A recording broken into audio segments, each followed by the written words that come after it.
Welcome back to Creating Stuff with Jim. I'm Jim. It's time to create something.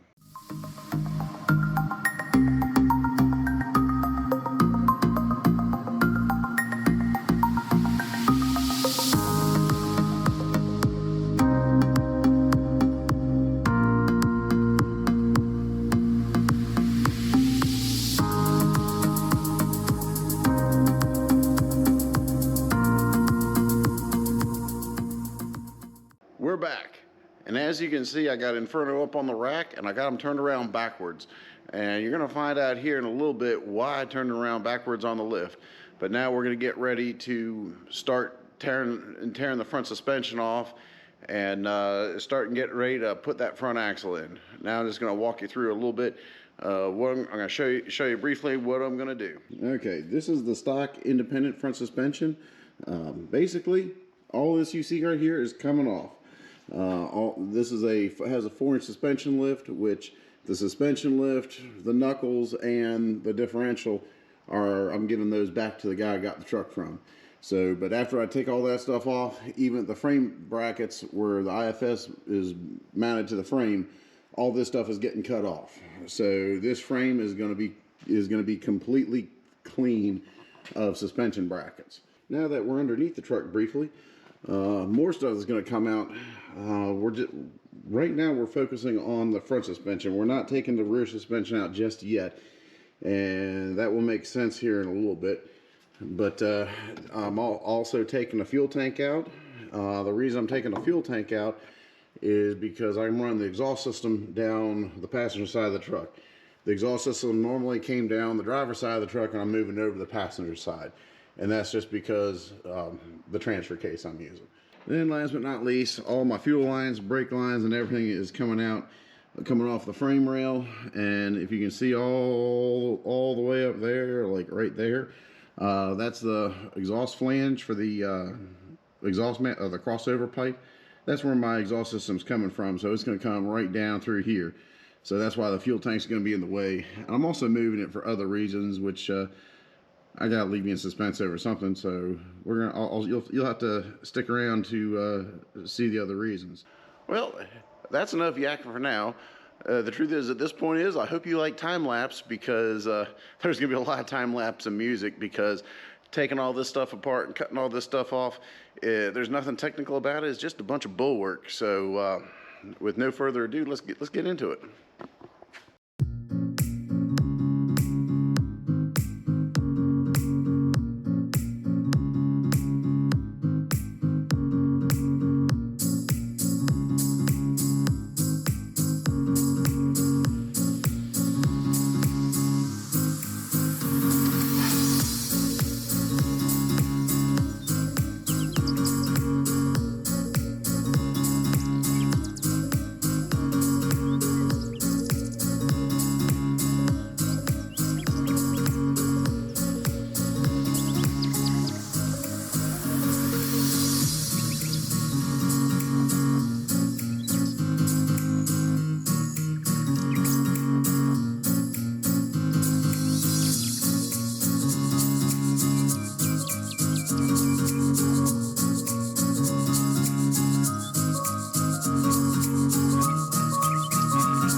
we got the front suspension, the front differential all the way out.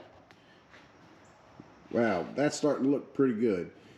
So we still got to cut all those brackets off, but before we get to that, we're going to move to the back or the middle of the truck, so to speak, and we got some more stuff we're going to pull out. Yeah, we're gonna start by pulling out all of the fuel lines, brake lines, and everything except for the wiring harness along this frame rail. And I'm just going to cut all this stuff out. It's not going to get reused because I'm going to run new brake lines, and I'm going to run all new fuel lines because, as I said earlier, I'm actually moving the fuel tank to the driver's side of the truck instead of the passenger side. Then after we get all those out, then we're going to come back and we're going to pull the fuel tank out, and we're going to get a few other miscellaneous stuff out back here in the back of the truck. But we are not pulling the rear axle and the rear suspension right now, and you're going to see very soon why I'm doing it that way. So, all right, well, stick around. Here goes another time lapse.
Well, we have unbolted everything that we can unbolt at this point.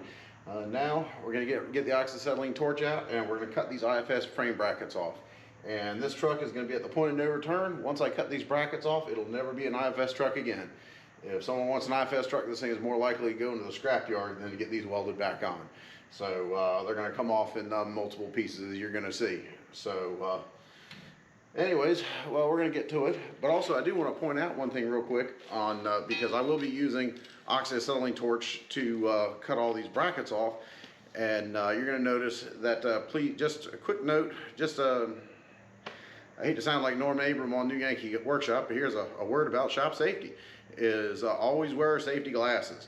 I'm very fortunate. I wear glasses all the time. My lenses are actually OSHA approved, but just unfortunately the frames are not. But the thing is, my glasses have saved my eyeballs more than a few times, and I highly advise you to wear safety glasses. So, and from time to time, you will see me put a full face shield over top. So, but and then another word about safety when it comes to using a torch and welders is always keep a fire extinguisher handy. You may not always see it in a frame, but it's there. It's close at hand. And the other thing is, I keep doing this. I keep a garden hose handy. A lot of times you can put a lot of fire out with a garden hose before you dump a fire extinguisher. So, and if you have an extra person, do what I call put them on fire watch. Back when I worked at the city and I was working on trash trucks, anytime I was welding on a trash truck, I'd always get somebody else to grab a garden hose, and they'd just be sitting there on fire watch, because you can be welding away, the thing will catch on fire, you won't even realize it. So always have someone watch your back. Unfortunately, I'm working by myself, but I'm going to use caution with everything that I'm doing. So, moral of the story is be safe, and it's time we get to work. So let's go.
this stuff's starting to look pretty good.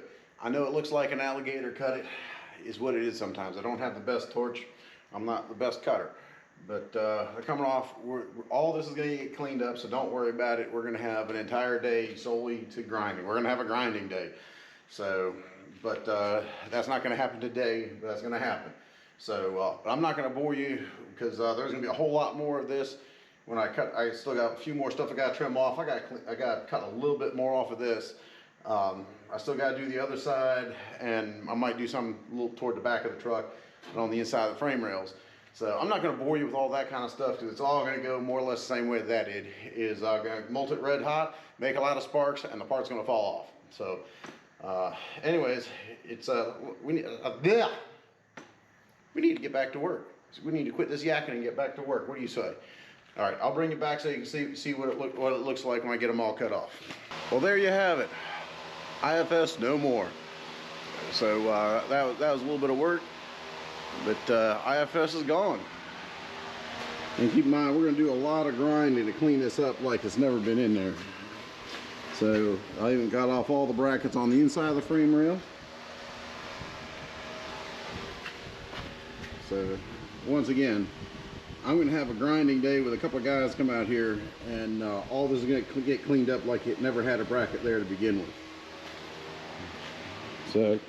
And here's all the pieces that came off.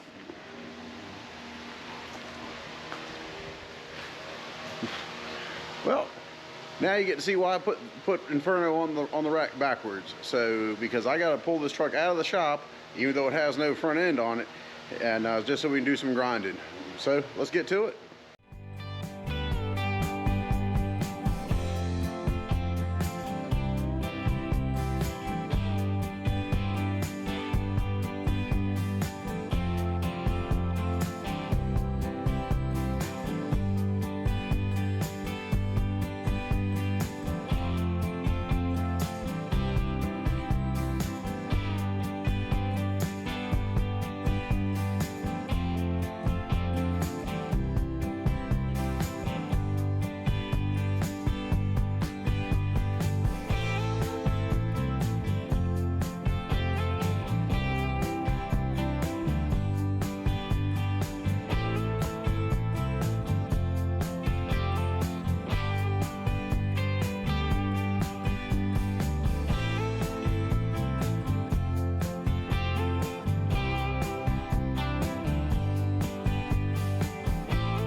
Well, there you have it. It is all locked down on the trailer. And so doing this just so I can take it outside to get all the grinding. And there's a reason why I'm not grinding it inside the shop. And there's a reason why I'm getting other people come to do the grinding for me. In time, I'll tell you the story, the reason why that's going to be. Or if you'd like to know, just leave me a message, leave me a note in the comments, and I'll be more than happy to tell you. So, but for right now, going to move it outside so you do some grinding. So I got all the brackets torched off nice. But once again, as I got here secured to my trailer, I'm going to go ahead and just point out to you, if you notice, is right there's a screw. And since there's a screw, that means the brace for the deck is directly underneath it. So these axle stands that I'm using to hold it up, they may be sitting on wood, but there's a steel support right underneath them. So I did that on purpose. So, and yes, I'm also using transportation grade chain and binders to secure this side to side. And like I said, that's just because they're going to be doing most of the work up here. People are going to have to go underneath it and grind on the underside. So I wanted it secure, nice and secure, so there's no risk of it coming off. So, and I do have other straps on it as well. And the way I have it secured down, if you want a $12 word so you can impress people at parties, is basically I'm securing this using the opposed force theory, or so to speak. It's not a theory, but using opposed force. Because every time you see one strap going one way, you're going to see another strap going the opposite way. So that strap is pulling the truck that strap is pulling the truck this way, where that strap is pulling the truck that way. So that is opposing force that is keeping the truck from moving forward and backward. And that's the same thing with the chain binders up front. You got this chain binder pulling it this way, you got pulling it that way, and then you have the one on the other pulling it that way. So they're pulling force in two different directions to keep it from moving. So I've got enough straps and chains on this. It should not be going anywhere. It should stay nice and stable. So, and also the other side of it is I'm not taking this out on the road. All this is going is outside the shop, out in my yard, so we can get the grinding done outside.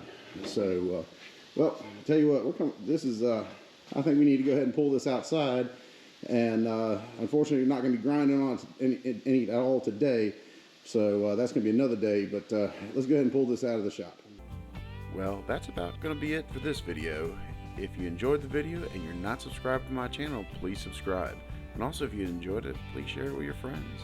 So, but there's a lot more work to do, and the only way you're going to see it is if you come back for the next video.